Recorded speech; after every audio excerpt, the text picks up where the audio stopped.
Oke, kita lanjut kembali perbincangan. Saya langsung ke Bang Ismail, Bang.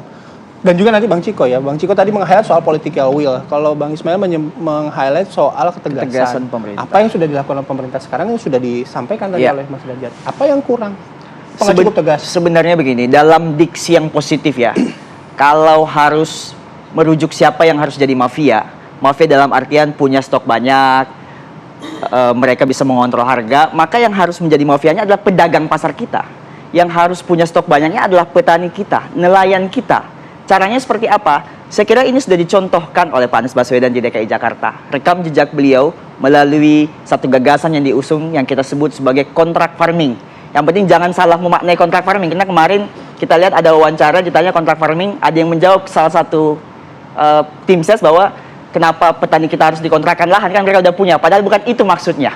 Kontrak farming yang dimaknai ini adalah hasil daripada produksi petani-petani kita. Sebelum mereka panen, kita sudah harus beli. Supaya apa?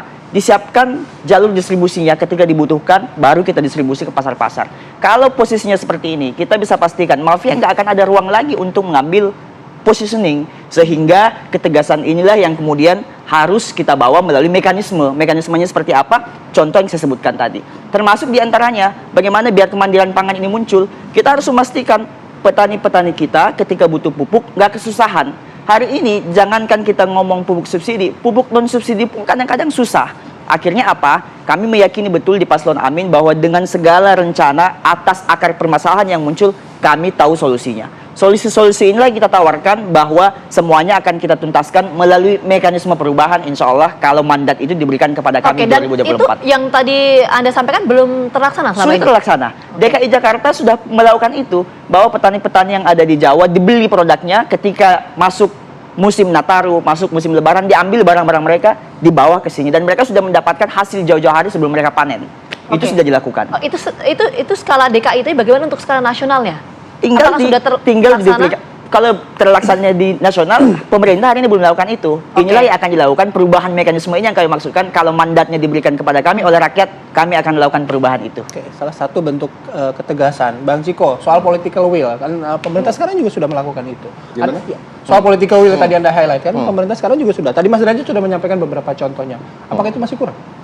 Masih dong, karena masih terjadi apa yang dibilang tadi, kan kenaikan harga pangan. Walaupun kita bisa aja berbusa-busa mengatakan bahwa sudah tidak ada yang namanya mafia impor dan lain-lain, tapi kan ini nggak bisa dinafikan bahwa sesungguhnya itu masih ada. Yang kita takuti kan justru ada sekian, let's say ada 10 mafia, yang 3 atau 4 ini sebegitu kuat sehingga dia menyingkirkan yang 6 gitu, ya kan? Nah, tapi yang 3 dan 4 ini tetap bertahan menjadi mafia, bahkan menjadi mafia yang lebih besar. Tapi ini set aside that lah ya, kita juga nggak mau terlalu berpikir buruk tentang apa yang terjadi di dalam kekuasaan dan lain-lain. Tapi kembali lagi, saya tetap bersikeras bahwa kami dari Ganjar dan Pak Mahfud adalah kita kembali ke masalah awalnya dari semua soal pangan ini, soal harga pangan, ketersediaan pangan dan lain-lain, soal ketahanan pangan, soal kedaulatan pangan.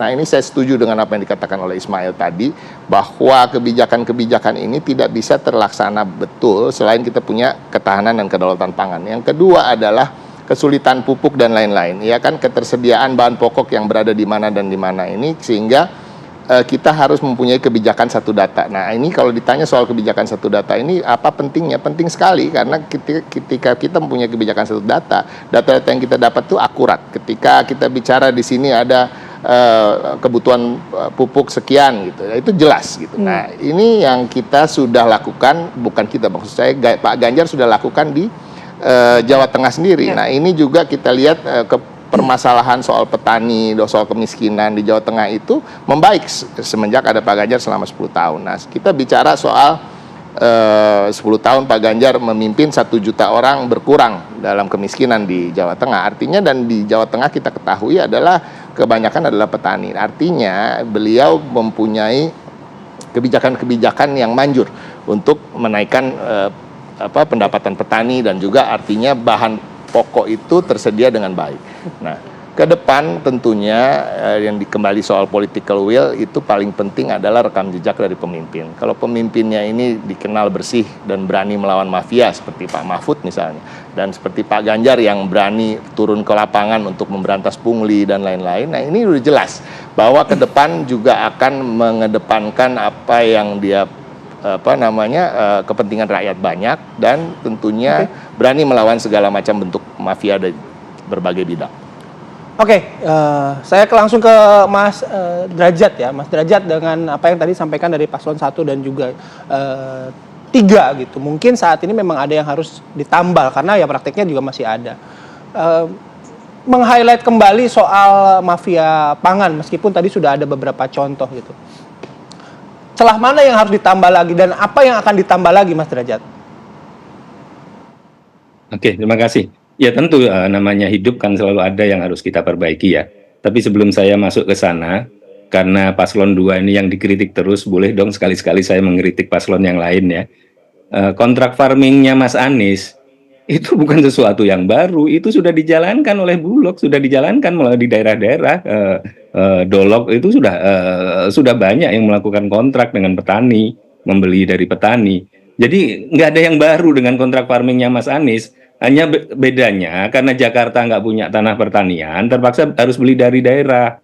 Nah, kalau negara sudah melakukan, tapi memang namanya juga melibatkan birokrasi, pasti ada aja lah yang nakal-nakal segala macam ya. Jadi yang ingin saya sampaikan adalah konsep kontrak farming itu nggak baru-baru banget lah. Itu sesuatu yang sudah dijalankan, dan kalau itu dikatakan sebagai solusinya, come on, give me a break.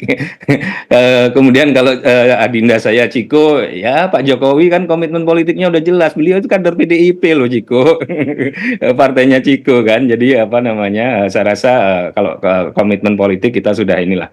Dan mungkin tolong dicek saja apakah Mas Ganjar itu kepala daerah yang paling berhasil mengendalikan inflasi. Saya nggak ingin terlalu jauh lah ya. Kalau apa yang perlu diperbaiki, saya rasa memang masih ada. Misalkan penyempurnaan neraca komoditas, ya. Saya kebetulan mempelajari peraturan-peraturan yang terkait dengan neraca komoditas itu, ya. Kemudian ada list komoditinya, listnya itu berdasarkan nomor HS ya, harmonized sistemnya. Nah, di situ memang ada beberapa hal yang hemat saya masih bisa ditingkatkan, tapi nanti kalau saya ceritakan menjadi terlalu teknis. Jadi masih ada ruang untuk perbaikan. Kemudian masih ada ruang untuk perbaikan bagaimana dengan peranan antara Badan Pangan dan dan ID Food ya, dengan Bulog. Ini karena barang baru ya, kita belum menemukan titik seimbangnya ya. Itu juga perlu perbaikan, dan saya sepakat dengan yang disampaikan oleh Ciko tadi, juga oleh Mas Ismail, bahwa kita perlu meningkatkan kedaulatan dan ketahanan pangan kita. Makanya Pak Prabowo itu sangat gencar dengan swasembada pangan ya. Banyak yang mengkritik food estate, tapi saya sudah jawab di berbagai tempat. Sekarang tadi kegiatan Pak Prabowo itu adalah air, karena swasembada pangan itu butuh air banyak. Ya, jadi kalau kita mau meningkatkan produksi, itu kuncinya ada di luas panen dan ada di produktivitas. Luas panen itu sangat banyak tergantung air, sangat banyak tergantung pada luas tanam. Nah, di Prabowo Gibran kami memang memberikan prioritas yang sangat tajam untuk swasembada pangan dan swasembada energi. Jadi kita dorong singkong. Kenapa orang mungkin bilang, ya gimana? Sorry? Ya, kita tangkap poinnya. Artinya nanti hal-hal yang tadi sudah disampaikan juga oleh Mas Derajat di awal, artinya nanti kita sama-sama menyaksikan ini debat malam nanti. Ini akan membahas substansi soal ini seperti apa teknisnya. Karena tadi Mas Derajat juga tidak menjelaskan secara teknisnya ya. Nanti kita akan tunggu. Sekali lagi terima kasih banyak karena waktunya terbatas. Sayang sekali. Mohon maaf, tapi terima kasih sudah hadir semuanya. Terima kasih Mas Derajat. Kemudian ada Mas Ismail dan juga Bang Ciko sudah bergabung bersama kami di Apa Kabar Indonesia Pagi. Sehat selalu. Oke. Kalau kita Mas Derajat. habis ini reunian lagi ya. Kalau tadi kita bicara soal salah satu tema yang akan dibahas di debat Cawapres malam nanti, kami jeda, nanti kami kembali dengan gaya komunikasi politik dari setiap Cawapres. Sesaat lagi di Apa Kabar Indonesia Pagi.